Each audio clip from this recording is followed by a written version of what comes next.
야곱의 아들들은 그 가나안 땅의 특산품을 준비하고 돈도 갑절로 준비하고 막내 베냐민까지 동원해서 다시 양식을 구하려고 애굽으로 내려갔습니다. 야곱의 아들들은 드디어 요셉 앞에 서게 되었습니다. 여기까지가 지난주의 내용입니다. 이제 그 이후의 일들을 살펴보도록 하겠습니다. 16절입니다. 요셉은 베냐민이 그들과 함께 있음을 보고 자기의 청지기에게 이르되 이 사람들을 집으로 인도해 드리고 짐승을 잡고 준비하라. 이 사람들이 정오에 나와 함께 먹을 것이니라. 요셉은 베냐민이 그들과 함께 온 곳을 알고 유심히 살펴보았습니다. 친동생이니까 특별한 애정과 관심을 가지고 베냐민을 유심히 보았던 것 같습니다. 요셉은 베냐민이 그들과 함께 있음을 보고, 그리고 청지기에게 이렇게 명령합니다. 이 사람들을 내 집으로 인도하여 드리고 짐승을 잡고 준비해라. 이 사람들이 정오에 정심에 나와 함께 식사를 하게 될 것이다. 우리 집으로 인도해 드리고 짐승을 잡고 식사를 준비해라. 이렇게 이제 요셉이 함께 있는 것을 보고 명령을 한 겁니다. 17절입니다. 청지기가 요셉의 명대로 하여 그 사람들을 요셉의 집으로 인도하니, 청지기가 총리 요셉이 시킨 대로 그 사람들을 요셉의 집으로 이렇게 인도했습니다. 그런데 18절 말씀입니다. 그 사람들이 요셉의 집으로 인도되매 두려워하여 이르되 전번에 우리 자루에 들어있던 돈의 일로 우리가 끌려드는도다. 이는 우리를 억류하고 달려들어 우리를 잡아 노예로 삼고 우리의 나귀를 빼앗아 함이로다 하고, 청지기들이 이제 요셉의 집으로 인도함을 받으면서 자기들끼리 하는 독백입니다. 그 사람들이 요셉의 집으로 인도되매 두려워하여 이르되, 막 두려워한 것입니다. 전번에 일어났던 일들로 말미암아. 그게 뭐냐? 지난번에 우리 자루에 들어있던 돈의 일로 우리가 끌려가는 것 같다. 지난번에 양식을 구하러 왔다가 양식을 구해서 가는데 양식을 구해서 가다가 가나안 땅이 너무 멀었기 때문에 중간에 여관에 들렸는데 짐승들에게 먹이를 주려고 자루를 열었어요. 근데 거기에 돈이 가득 차 있는 거예요. 그리고 집에 가서 각자의 자루를 열었는데 양식을 구하러 갔을 때 가지고 갔던 돈들이 그대로 들어있었던 것을 지금 회상하는 겁니다. 전번에 우리 자루에 들어있던 돈의 일로 우리가 끌려가는 것 같다. 이제 우리를 억류하고 우리에게 달려들어 우리를 잡아 노예로 삼고 우리의 나귀까지 빼앗으려고 한 것 같다. 굉장히 두려워했던 것 같아요. 그런데 이 한 절 안에 우리라는 단어가 무려 6번 등장합니다. 우리 자루에 돈의 일로 우리가 끌려가는도다. 이는 우리를 이제 억류하고, 그 다음에 생략되어 있어요. 우리에게 달려들어 우리를 잡아 노예로 삼고 우리의 나귀까지 빼앗으려고 한다.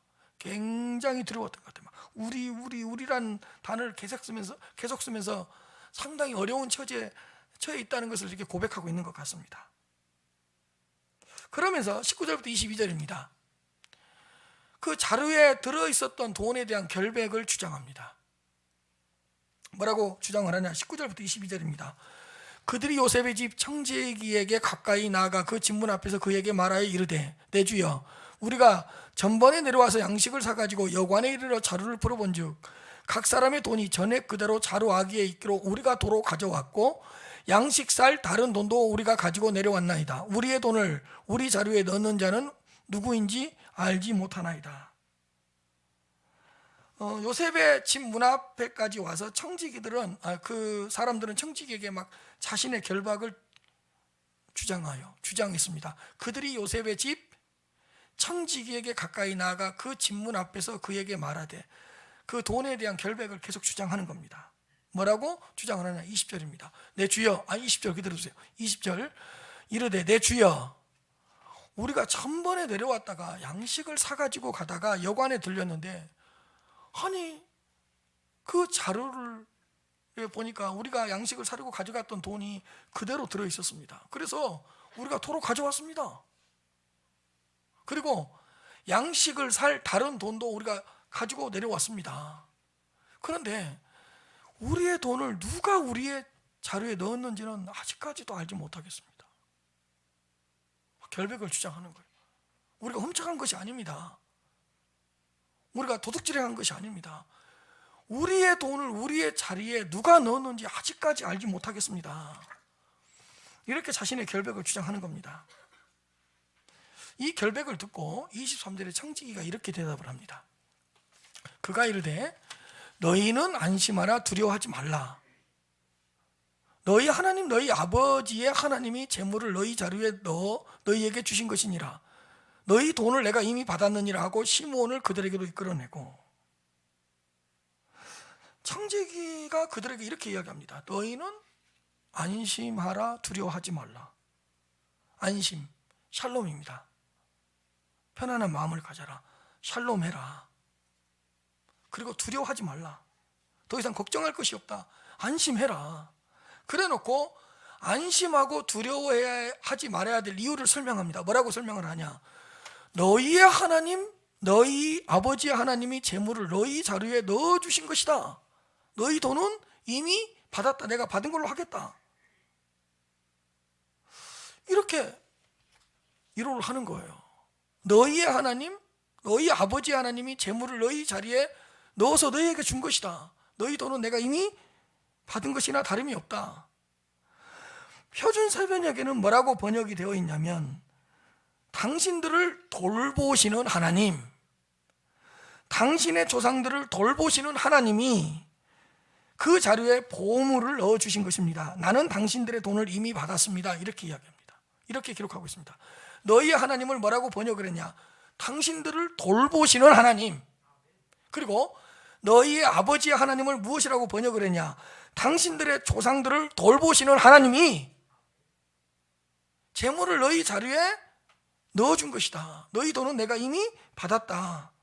이렇게 위로를 하면서 안심하고 두려워하지 말라고 그럽니다. 자, 이 부분이에요. 이제 청지기는 그들을 향한 하나님의 섭리를 알려준 것입니다. 보이지 않는 하나님의 손이 그들을 돌보시고 있다는 것을 그들에게 알려주었습니다. 보이지 않는 하나님의 손, 이걸 하나님의 섭리라 그럽니다.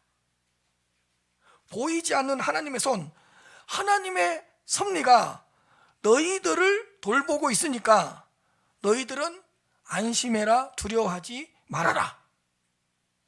이렇게 이제 권면을 해준 거예요. 우리는 여기서 영적인 교훈 두 가지를 얻을 수 있습니다. 첫째로 뭐냐?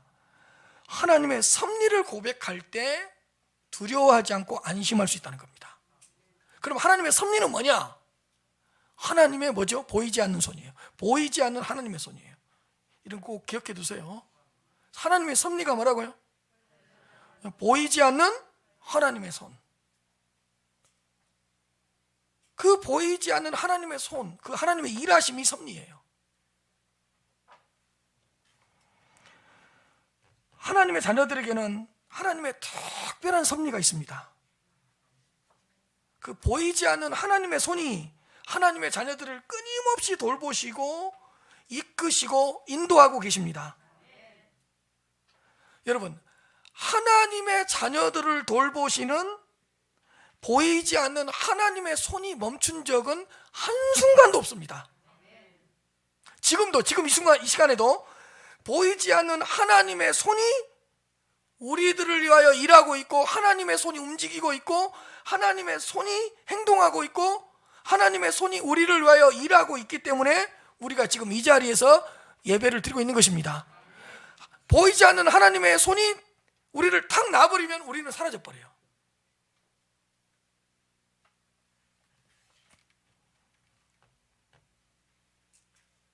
하나님의 자녀들은 모든 상황 속에서 하나님의 섭리를 읽어낼 수 있어야 됩니다. 하나님의 섭리를 읽어낼 수 있어야 된다는 말은 뭐냐? 보이지 않는 하나님의 손을 볼 수 있어야 된다, 그런 뜻입니다. 모든 사건에서 보이지 않는 하나님의 손, 하나님의 섭리, 하나님의 일하심을 볼 수 있어야 됩니다. 이런 것이죠. 우리에게 어떤 고난이 닥쳐올 수 있습니다. 그런데 그 고난 가운데서 하나님의 섭리를 발견하기만 하면 끝까지 인내할 수 있습니다. 왜요?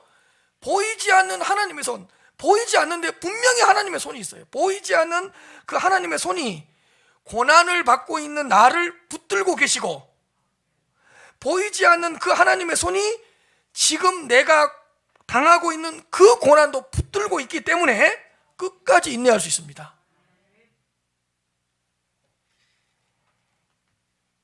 그 보이지 않는 하나님의 손이 우리를 붙들어주지 않으면 우리는 작은 고난 앞에서도 금방 넘어지고 금방 깨지고 금방 실족합니다.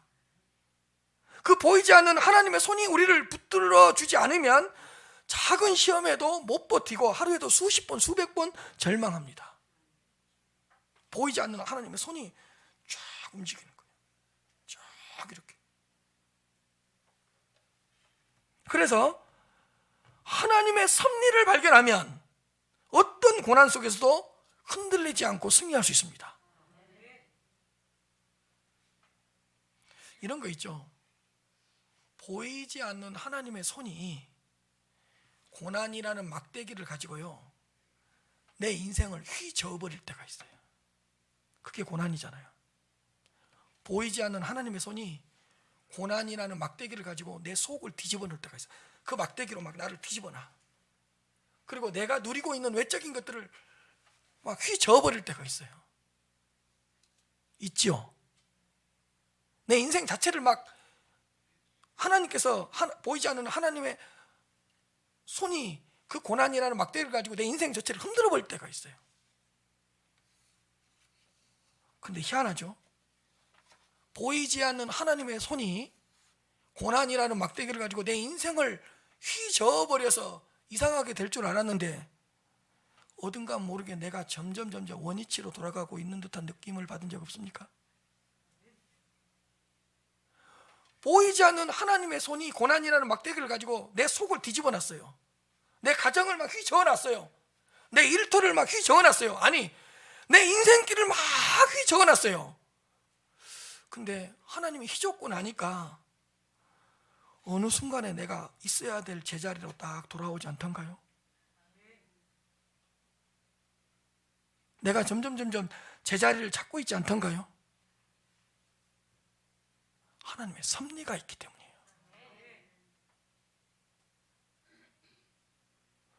막 정신을 못 차릴 정도로 하나님이 이 고난도 주고 저 고난도 주고, 나한테 고난도 주고 우리 가정한테 고난도 주고 우리 친척한테 고난을 줘서 정말 막 이렇게 휘저어버릴 때가 있다니까. 근데 하나님이 휘젓고 나니까 내가 제자리로 돌아오더라니까요. 내 신앙이 제자리를 찾고 있더라니까요. 내가 있어야 될 자리로 돌아오더라니까요. 아니, 내 삶의 질서가 잡히더라니까요. 왜요? 보이지 않는 하나님의 손이 고난이라는 막대기를 가지고 휘저어버린 것 같지만 그것은 하나님의 섭리이기 때문에요, 하나님의 뜻이 이루어지는 거예요.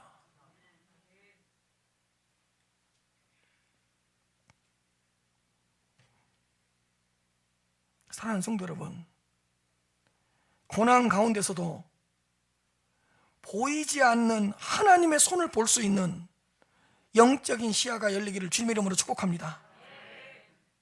그 보이지 않는 하나님의 손이 우리가 당하고 있는 고난 가운데서 지금도 역사하고 있다는 섭리에 대한 믿음, 섭리신앙을 가지시기를 바랍니다. 보이지 않는 하나님의 손, 그 하나님의 손의 일하심, 하나님의 특별한 섭리를 발견할 때에 마지막까지 인내할 수 있어요. 그리고 두려워하지 않고 안심할 수 있어요. 이거 아세요, 여러분? 자녀를 키우다 보면 교훈을 얻을 수 있는 게 뭐냐면, 자녀를 학교 보내려고만 해도 엄마의 손이 어느 정도 움직여야 되죠? 쉬지 않고 움직이죠. 애는 잠을 자고 있어요. 근데 애를 학교에 보내려고 엄마는 새벽부터 일어나서 손이 움직여야 돼요. 반찬도 만들고 밥도 하고 애가 좋아하는 음식도 해야 되고 가방도 열어보고 가방도 챙겨줘야 되고 또 옷도 챙겨야 되고. 근데 애가 딱 일어났어요. 밥 먹고 가요. 얘는 엄마의 손을 못 봐요. 본인은 가방만 메고 학교 가기만 하면 돼요. 그 이전에 누구의 손이 다 움직인 거예요? 엄마의 손이 다 해놨어요. 근데 중요한 건 뭔지 아세요? 그 자녀는 엄마의 손을 본 적이 한 번도 없어요. 엄마의 손이 다 해놨는데. 우리가 그래요. 보이지 않는 하나님의 손이 다 해놨어요. 그래놓고 우리는 내 힘으로 살아온 줄 알아요. 여러분, 자녀들한테 엄마 아빠의 손이 얼마나 많이 간 줄 아세요? 사실은 엄마 아빠는 잠을 자면서도 손이 놀고 있는 게 아니에요. 왜요? 일어나자마자 누구를 위해 움직여야 되니까. 자녀들을 위하여 손이 움직여야 되잖아요. 엄마의 손이 가야지만이 자녀가 옷을 입잖아요. 엄마의 손이 가야지 자녀를 먹일 음식이 나오잖아요. 엄마의 손이 가야지 자녀가 잘 자라잖아요. 심지어는요, 애는요, 엄마의 손도 못 봐요. 본인이 알아서 할 것 같다고 생각할 거예요. 근데 엄마는 불안했던지 바로 아파트 앞에 초등학교가 있는데도 불구하고 끝까지 쳐다봐요. 볼 수 있는 데까지 쳐다봐요. 그 애가 쳐다볼 리도 없고 쳐다보지도 않아요. 그리고 쳐다봐도 안 보여요. 근데 마지막에 엄마가 뭘 흔들어주죠?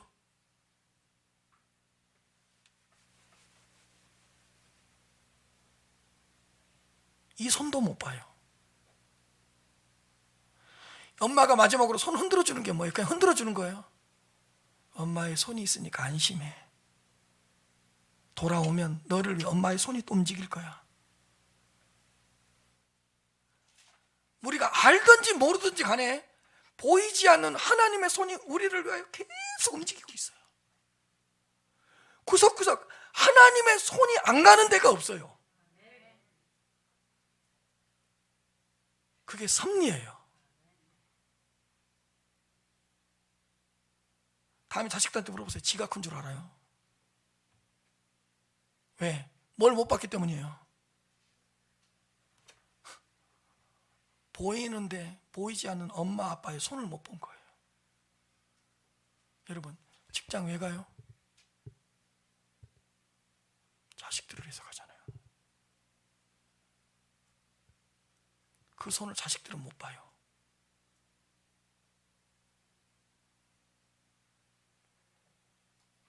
고난 가운데서요, 우리를 위하여 일하시고 계시는 보이지 않는 하나님의 손을 볼 수 있다면, 어떤 고난이 오더라도 그 고난 속에서도 우리를 위하여 움직이시는 하나님의 손,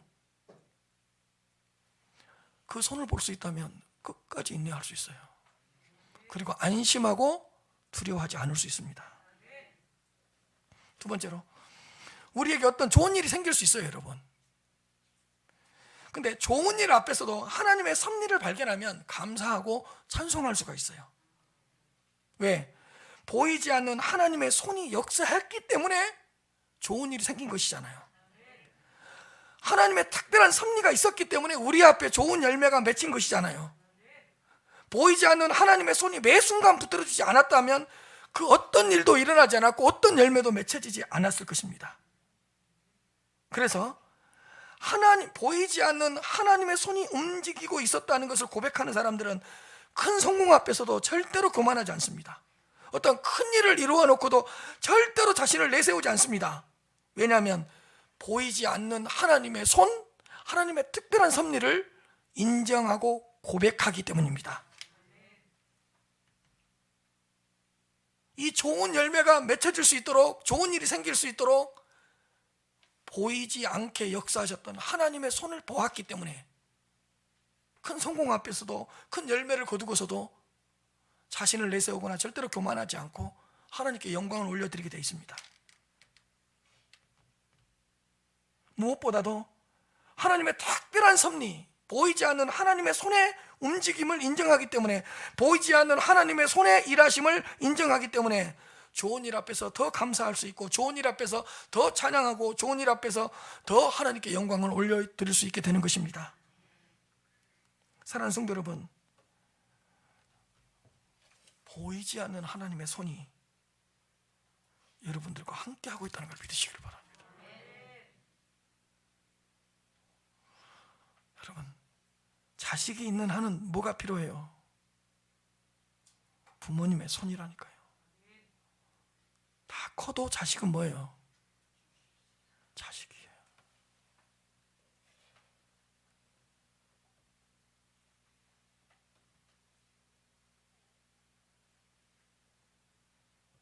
보이지 않는 하나님의 손이 우리 성도님들이 하고 있는 모든 일 가운데 역사하고 있다는 이 사실을 고백하시면서 살아가시길 바랍니다. 하나님의 특별한 섭리가 있다니까요. 하나님의 특별한 섭리가 우리 성도님들의 직장을 붙잡아 주시고, 일터를 붙잡아 주시고, 삶을 붙잡아 주시고, 우리의 가정을 붙잡아 주시고, 아니 책임져 주시고 돌보아 주시고 이끌고 계시다는 것을 믿으시길 바랍니다. 언뜻 보라니까요. 하나님의 손이 있다니까요. 언뜻 이렇게 놀라면서 보라니까요. 여러분들이 볼 때 하나님이 빨리 손을 감춰버리기 때문에 안 보이는 거예요. 하나님은 여러분들한테 한 번도 안 들켰어요. 안심하라, 두려워하지 말라. 이 청지기의 이 권면이 우리 성도님들에게 임하시기를 주님의 이름으로 축복합니다. 여기서 얻을 수 있는 두 번째 교훈은 뭐냐? 저는 참 이 부분이 좋았거든요. 요셉의 선한 영향력입니다. 여러분, 하나님의 지금 섭리를 인정했던 사람은 요셉의 청지기였다는 것을 기억하시길 바랍니다. 저는 이 부분이 아주 중요하다고 생각합니다. 왜냐하면 요셉의 이 청지기는 애굽 사람이었고 하나님을 전혀 모르던 사람이었기 때문입니다. 애굽 사람들은 하나님을 믿는 사람들이 아니었습니다. 그리고 많은 신들과 많은 우상들을 섬기고 있는 그런 나라가 애굽 나라였습니다.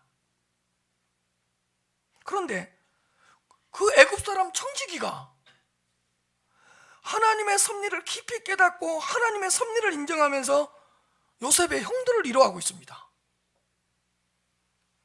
아니, 하나님을 전혀 알지도 못했던 그 청지기가 당신들을 돌보시는 하나님, 당신들의 조상들을 돌보시는 하나님, 이런 표현을 쓰면서 돌보시는 하나님 여호와를 인정하고 하나님의 섭리를 고백했던 것입니다. 누구의 영향을 받았겠습니까? 여러분, 누구로부터 영향을 받았겠습니까? 요셉 외에는 없습니다. 자신이 주인으로 모시고 있었던 총리 요셉의 영향을 받았던 것입니다. 여러 가지 면에서 요셉에게 뛰어난 점이 많지만 저는 이런 부분이 참 요셉의 뛰어난 부분이라고 생각하고 참 좋습니다. 왜냐? 요셉은 수많은 우상들을 섬기는 그 애굽 나라의 애굽 총리였지만 하나님을 믿는 신앙을 잊어버리지 않았습니다. 창세기를 읽어보십시오. 요셉은 끝까지 하나님에 대한 절대적인 신앙을 잊어버리지 않습니다. 그 정도 높은 자리에 있으면서 그 정도 명예와 그 정도 부를 가지고 있으면서 하나님을 놓치지 않습니다.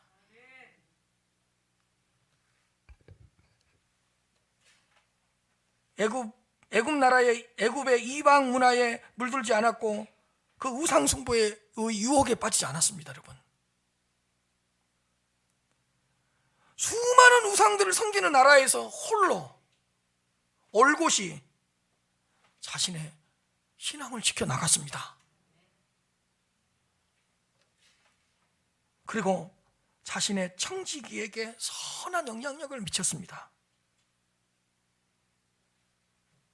가장 가까이에서 자신을 섬기는 그 한 사람 청지기에게 요셉을 전했던 것 같습니다.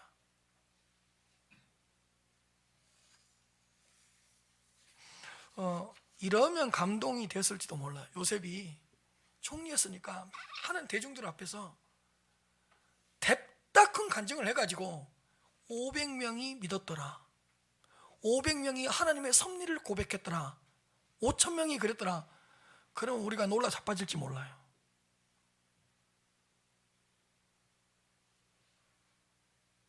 막 수많은 백성들을 하나님께로 인도했더라, 그러면 우리가 놀랄지도 몰라요. 근데 창세기를 끝까지 읽어보면 모르겠어요. 요셉을 통해 하나님의 섭리를 애굽에서 직접적으로 고백했던 사람은 이 청지기 하나예요.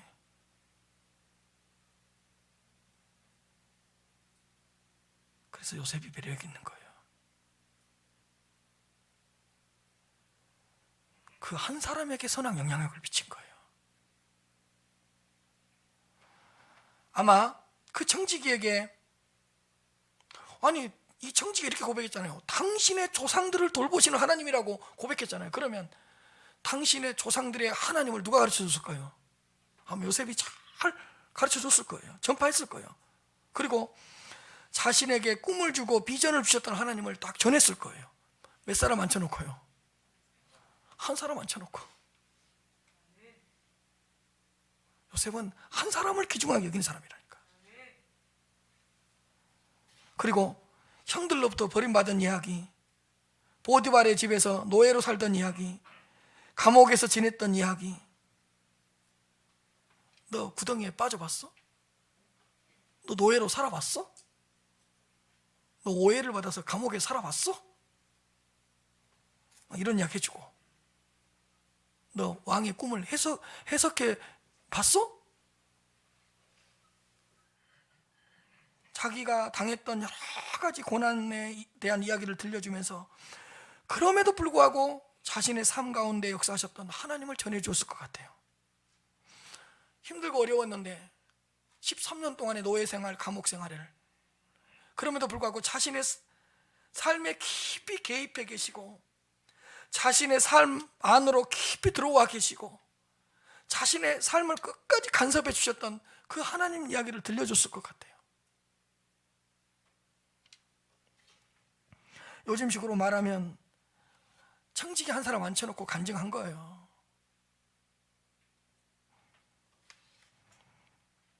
애굽 총리의 자리에까지 오르게 된 그 아픔과 고난과 시련의 과정을 영적으로 잘 설명해 줬을 것 같아요. 그리고 심지어는 내가 이런 꿈을 꿨는데 내 꿈이 어떻게 이루어지는지 너 내 옆에서 잘 봐라, 자기 꿈 이야기를 좀 해줬을 것 같아요. 무엇보다 곡식을 구하러 애굽으로 내려올 수밖에 없었던 형들에 대한 그 하나님의 섭리를 가르쳐줬을 것 같아요. 이런 거죠. 내가 21년 전에 17살 때 꿈을 꾸었다. 그리고 13년 만에 30살에 총리가 되었다. 근데 바로 왕의 꿈을 해석했는데 7년 동안 풍년이 들고 7년 동안 기근이 든다고 하더라. 근데 기근 1년째 우리 형들이 내려오는 거 봤지. 근데 이 기근을 통해서 우리 형들에게 큰 하나님의 섭리가 있다는 걸 내가 보여줄게. 이 기근은 단순한 기근 아니다. 내 꿈을 이루어 가시려고 하는 하나님의 큰 뜻이 있는 그런 기근이다. 막 그런 섭리에 대한 이야기를 들려줬을 거예요. 청지기는 그런 이야기를 들으면서 깜짝 놀랐을 거예요. 뭐라고? 이 7년 풍년과 7년 기근이 그냥 일어난 게 아니었네. 이 기근을 통해서 이웃 나라에 있는 당신의 형들이 곡식을 구하러 온 게 장난이 아니었네. 그냥 된 게 아니었네. 하나님의 섭리였다고요? 요셉의 청지기는 총리 요셉을 통해서 하나님을 알게 되고 하나님의 섭리를 읽어내게 됩니다. 청지기는 요셉의 거룩한 삶을 통해서도 큰 도전을 받았을 겁니다. 이쯤 되면 우리 총리도 무너져야 되는데, 이쯤 되면 우리 총리도 뭔가 뇌물죄로 걸려들어야 되는데, 이쯤 되면 우리 총리도 뭔가 삶이 무너져야 되는데, 우리 요셉 총리는 다르네. 뭔가 영향력을 받는 거예요.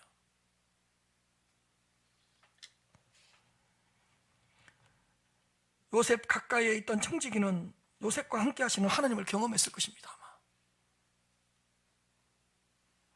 청지기는 요셉으로부터 영적인 영향을 받았습니다.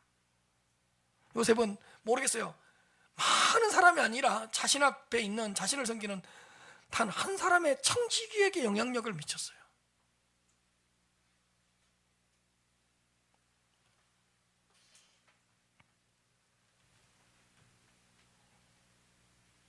사실은요, 제가 설교를 통해서 누군가에게 선한 영향력을 미치는 건 되게 쉽습니다. 죄송하지만.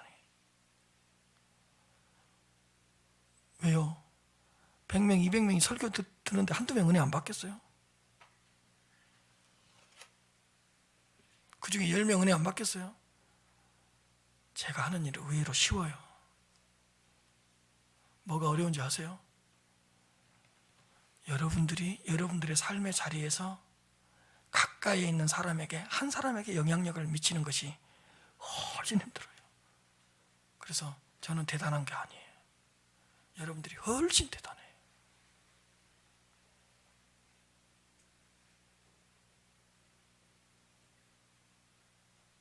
여러분들은 한 사람을 변화시키잖아요.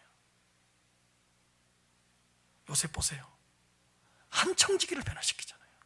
한 영혼이 그렇게 중요한 거예요.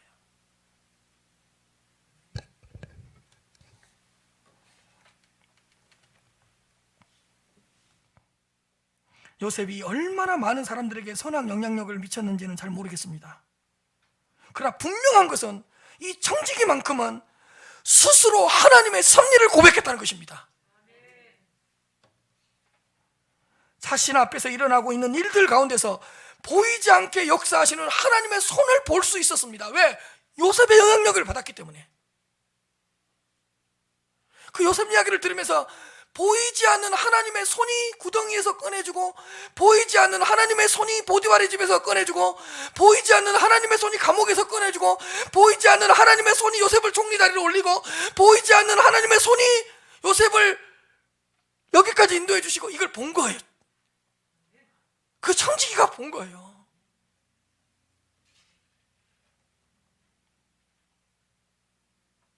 하나님의 일하심을 요셉을 통해서 목격하고 있었습니다. 요셉을 보고 요셉의 이야기를 들으면서 하나님의 특별한 섭리를 요셉 청지기가 드디어 읽어내고 있는 것입니다. 창세기 45장 4절에서 5절입니다. 섭리에 대한 후의 요셉의 고백입니다. 보십시오. 요셉이 형들에게 이르되 내게로 가까이 오소서. 그들이 가까이 가니 이르되 나는 당신들의 아우 요셉이니 당신들이 애굽의 판자라. 얼마나 놀랐겠어요. I am 요셉. 우와. 그런데 5절 보세요. 당신들이 나를 이곳에 팔았다고 해서 근심하지 마소서. 한탄하지 마소서. 어떻게 자기의 고난을 극복하고 형들을 용서하게 됐는지 한번 보십시오. 하나님이 생명을 구원하시려고 나를 당신들보다 먼저 보내셨나이다. 이게 뭐죠? 섭리라니까요. 섭리를 인정하는 거라니까요. 하나님이 생명을 구원하시려고 나를 당신들보다 먼저 보냈다. 하나님의 손이 당신들을 통해서 나를 이곳으로 던졌습니다. 형들의 너머에 있는 뭘 본 거죠? 하나님의 손, 하나님의 섭리를 본 거예요. 여러분, 하나님의 섭리를 인정하지 않으면 내 남편 절대로 용서 못합니다.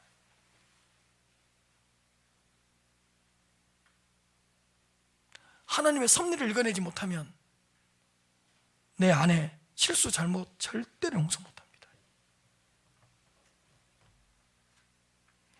여러분요, 우리는 성경을 너무 로맨틱하게 읽은데요, 이런 콩가루 집안이 없어요.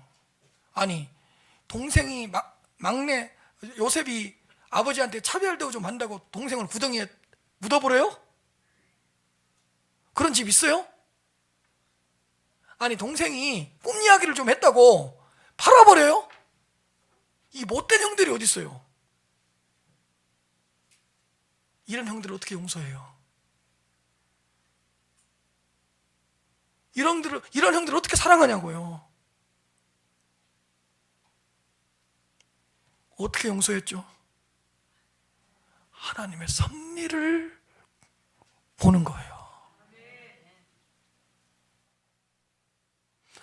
여러분, 요셉으로서는 보통 충격에 빠진 게 아니에요. 아니, 나를 구덩이에 묻어버렸다니까요.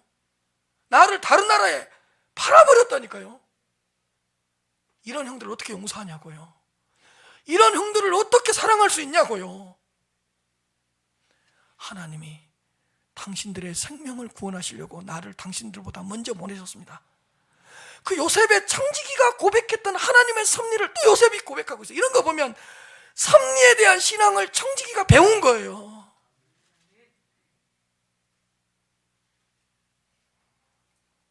나 키 작다고 뭐라 그러지 마세요. 섭리가 있으니까요. 나는 지하철 타서요, 편안하게 잡아보는 게 꿈이었어요. 꿈. 다리가 적으니까 항상 좀 다른 사람들은 편안하게, 그리고 사람들이 많이 타면 공기가 얼마나 키가 작아서 탁한지 10cm만 위에서 공기를 한번 마셔보고 싶어요. 좋은 공기. 지하철 탔는데 키가 다 커가지고 어깨에 의해서 막 나는, 그래서 15cm만 크면 15cm 위에서 선한 좀 착한 공기 한번 마셔보고 싶다. 염려하지 마세요. 섭리가 있으니까. 내 외모 가지고 뭐라고 하기만 해봐. 하나님의 다 섭리가 있는 거예요. 하나님의 보이지 않는 손이 이렇게 만들어 버렸어. 다 섭리가 있어요.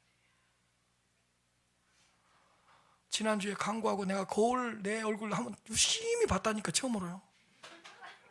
유심히 봤다니까. 와, 역시 섭리가 있더라고. 내가 3분 정도 내 얼굴을 봤는데 지루하지 않았어요. 아, 진짜요. 내 얼굴 다 그렇게 잘생긴 게 아니고 지루하지 않았다고. 여러분, 진짜 좋은 얼굴은, 괜찮은 얼굴은 잘생긴 얼굴이 아니고 뭐예요? 지루하지 않아야 돼요. 근데요, 잘생긴 사람들의 얼굴은요, 딱딱 비율이 맞잖아요. 처음에는 좋아요. 질려요. 정말로 질린다니까요. 근데 제가 제 거울을 보면서 내 얼굴을 여러 가지 표정을 지어봤어요. 막 되게 리얼해요. 되게 리얼해요. 아하, 우리 성도님들이 나를 30년 정도 보려면 탁 이렇게 돼버려야 돼. 그리고 지하철에서 이렇게 앉아봐도 돼. 기둥 잡으면 되니까.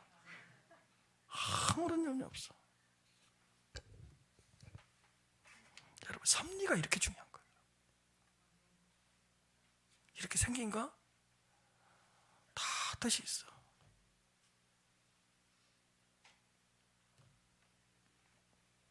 (45장) 7절에서 8절이에요. 이것도 섭리에 대한 고백이거든요. 얼마나 중요한 고백인가 봐요. 하나님이 큰 구원으로 당신들의 생명을 보존하고 당신들의 후손을 세상에 두시려고, 보세요, 나를 당신들보다 먼저 보내셨다. 이게 섭리예요. 당신들을 구원하고 당신들의 후손들을 세상에 두시려고 나를 당신들보다 먼저 보냈다. 그 형들 뒤에 있는 뭘 본 거죠? 하나님의 손을 본 거예요. 하나님의 손. 그런즉 보세요, 나를 이리로 보낸 이는 당신들이 아니요, 뭐라고요? 하나님이십니다. 하나님이 나를 바로에게 아버지로 삼으시고 그 온 집의 주로 삼으시며 애굽 온 땅의 통치자로 삼으셨나이다. 사랑하는 성도 여러분, 우리를 통해서 한 사람이라도 하나님을 믿었으면 좋겠습니다. 한 사람이라도, 우리를 통해서 한 사람이라도 하나님을 인정하는 역사가 일어났으면 좋겠습니다. 정말 우리를 통해서 한 사람이라도 십자가의 사랑과 십자가의 은혜를 깨달았으면 좋겠습니다. 요셉도 수많은 사람들을 변화시켰는지는 저는 잘 모르겠어요. 그러나 청지기만큼은 변화시켰잖아. 정말 우리가 축복의 통로가 되어서 한 영혼이라도 십자가의 사랑을 깨닫고 하나님께로 돌아오는 기적이 일어났으면 좋겠습니다. 우리가 있는 그 자리에서 거룩한 삶으로, 거룩한 간증을 통해서 선한 영향력을 미치면서 살아가시길 바랍니다. 우리 성도님들의 간증을 통해서 십자가의 사랑이 전달되고 십자가의 은혜가 전달되어서 절망과 좌절에 빠져있는 그 한 사람이, 갈 길을 찾지 못하고 방황하던 그 사람이 삶의 의미와 목적을 모르고 살아가는 그 한 사람이 청지기처럼 하나님께로 돌아오고 자신의 삶을 하나님의 섭리로 해석할 수 있는 그런 일들이 일어났으면 좋겠습니다. 여러분들의 선한 영향력을 통해서 누군가가 당신을 통해서 하나님의 섭리를 깨달았습니다. 이런 일들이 일어났으면 좋겠습니다. 24절입니다. 그들을 요셉의 집으로 인도하고 물을 주어 발을 씻게 하며 그들의 나귀에게 먹이를 주더라. 그들을 요셉의 집으로 잘 인도하고 물을 주어서 발을 씻게 했습니다. 그리고 그들의 나귀에게도 먹을 것을 주었습니다. 따뜻하게 환대를 해주는 거예요. 친절하게 대접을 해준 거예요. 따뜻하게 환대를 해주고 친절하게 대접을 해주는 거예요. 그러면서 25절, 그들이 거기서 음식을 먹겠다함을 들었으므로 예물을 정돈하고 요셉이 정오에 오기를 기다리더니 그들은 거기서 요셉의 집에서 음식을 먹겠다는 말을 들었습니다. 그리고 정심 식사 때 올 총리 요셉을 기다리면서 그들이 준비해 온 예물들을 잘 정리하고 있었습니다. 바로 그때 26절, 요셉이 집으로 오매 그들이 집으로 들어가서 예물을 그에게 드리고 땅에 엎드려 절하니 그때 요셉이 집으로 딱 들어온 거예요. 요셉이 집으로 들어오자마자 그들이 준비해 놓았던 예물을 딱 드리고 요셉 앞에 딱 꿇어 엎드렸습니다. 여러분, 21년 전에 꿈이 또 한 번 이루어지는 순간입니다. 수많은 방해가 있었고 장애물들이 있었지만 요셉의 꿈은 지금도 이루어지고 있었습니다. 그러나 형들에게 엎드려 절을 받는 것이 요셉의 꿈의 성취는 아닐 것입니다. 엎드려 절을 받는 것은 꿈의 성취의 시작에 불과합니다. 그들은 요셉을 통해서 하나님의 크신 구원의 역사를 경험하게 될 것입니다. 하나님의 크신 구원의 역사에 동참하게 될 것입니다. 여러분, 형들은 요셉을 통해서 육신의 배를 채우는, 육신의 굶주림만을 해결하는 그런 정도가 아니라 하나님의 크신 구원의 능력과 구원의 역사를 경험하게 될 것입니다. 그게 요셉이 꾸었던 꿈의 본질이었으니까. 그러면서 27절입니다. 요셉이 그들의 안부를 물으며 이르되 너희 아버지 너희가 말하던 그 노인이 안녕하시냐? 아직도 생존해 계시느냐? 요셉이 가장 먼저 물었던 것이 뭔지 압니까? 너희 아버지, 너희가 말하던 그 노인이 안녕하시냐? 아직도 살아계시느냐? 근데요, 그 형들은 지금 총리가 동생 요셉인지 모르잖아요. 그 애굽 총리가 물어볼 것이 얼마나 많았겠어요. 그래서 그들도 나름대로 준비를 하고 있었을 거예요. 총리가 이런 거 물어보겠지. 근데 아주 엉뚱한 질문을 한 거예요. 너희 아버지, 너희가 말하던 그 노인이 안녕하시냐? 샬롬 하시냐? 그리고 아직까지 생존해 계시느냐? 얼마나 당황했을까요? 그런데요, 저는 이 부분에서 아버지에 대한 요셉의 효심을 볼 수 있었습니다. 뭐냐? 물어볼 게 얼마나 많았겠어요. 아무것도 안 물어봐요. 가장 먼저 묻고 그 한 가지만을 물었는데 그게 뭐죠? 아버지가 안녕하시냐? 지금까지 살아계시느냐? 여러분, 한 가지 묻겠습니다. 여러분들 부모님들한테 뭐 물어봐요? 가족들한테 뭐 물어봐요? 아무것도 묻지 마세요. 항상 뭐부터 물어봐야 돼요? 우리 부모님이 안녕하시냐? 우리 부모님이 살아계시느냐? 우리 부모님은 언제까지 살아계실까? 부모님의 재산 묻지 마세요. 부모님의 소유 묻지 마세요. 부모님의 통장 묻지 마세요. 요셉처럼 한 가지만 물으세요. 우리 아버님이 살아계시느냐? 두 번째로, 살아계시는데 우리 아버지의 마음은 안녕하시냐? 살롬하시냐?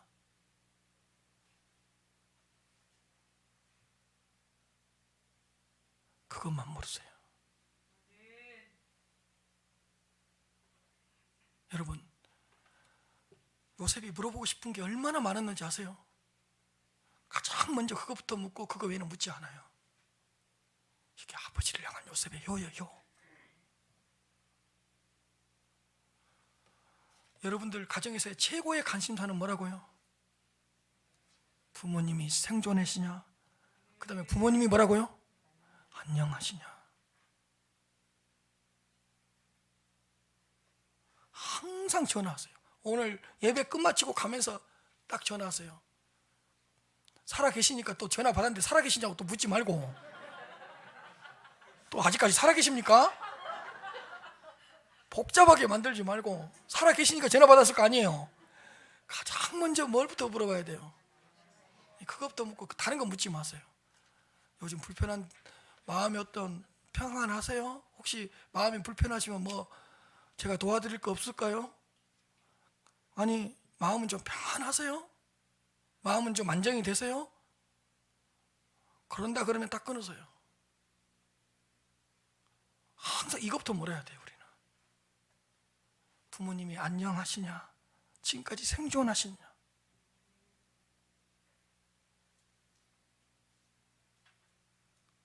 우리는 항상 부모님의 안녕을 물어봐야 돼요.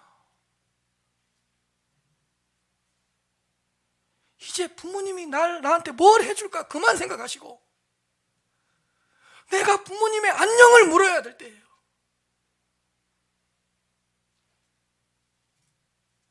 내가 부모님의 마음을 물어야 되더라고요. 부모님들이 어떤 마음을 가지고 있는지, 불안해하고 계시는지, 힘들어하고 계시는지, 힘들어한다면 뭐 때문에 힘들어하고 계시는지. 너희가 말하던 그 노인이 안녕하시냐? 아직도 생존해 계시느냐? 28절이에요. 그들이 대답하되 주의 종 우리 아버지가 평안합니다. 지금까지 생존하고 계십니다. 머리 숙여 절하더라.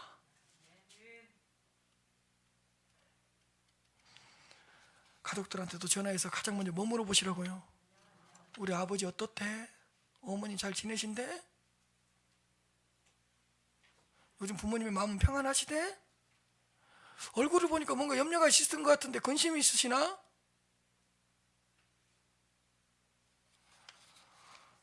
이런 귀하고 복된 큰하나님께 성도님이 되시기를 주님으로 축복합니다.